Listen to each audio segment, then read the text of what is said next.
প্রিয় দেশবাসী, আসসালামু আলাইকুম। আজকে বাংলাদেশে একজন কঠিন লোক বের হয়েছে। তার নাম নাসিরুদ্দিন পাটোয়ারি।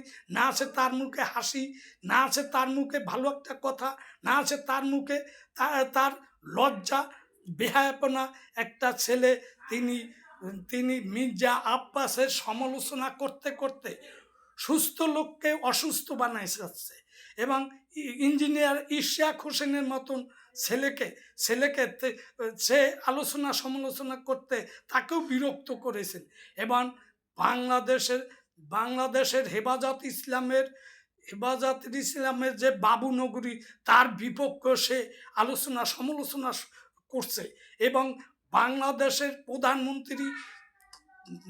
প্রধানমন্ত্রী তারেক জিয়া, যার দিকে সারা পৃথিবী তাকিয়েছে, যার আদর্শ দেখে সারা পৃথিবীর লোক এই আদর্শের দিকে এগিয়ে যাচ্ছে, তাকে নিয়েও সে সমালোচনা করা শুরু করে দিছে।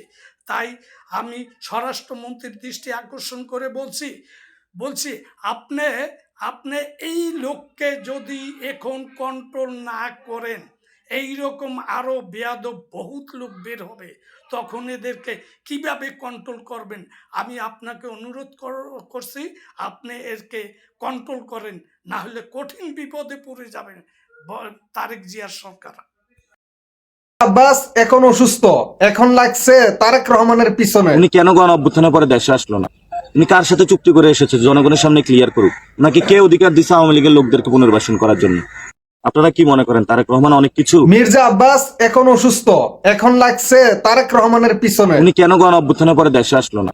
উনি কার সাথে চুক্তি করে এসেছে? জনগণের সামনে ক্লিয়ার করুক। নাকি কে অধিকার দিচ্ছে আওয়ামী লীগের লোকদেরকে পুনর্বাসন করার জন্য?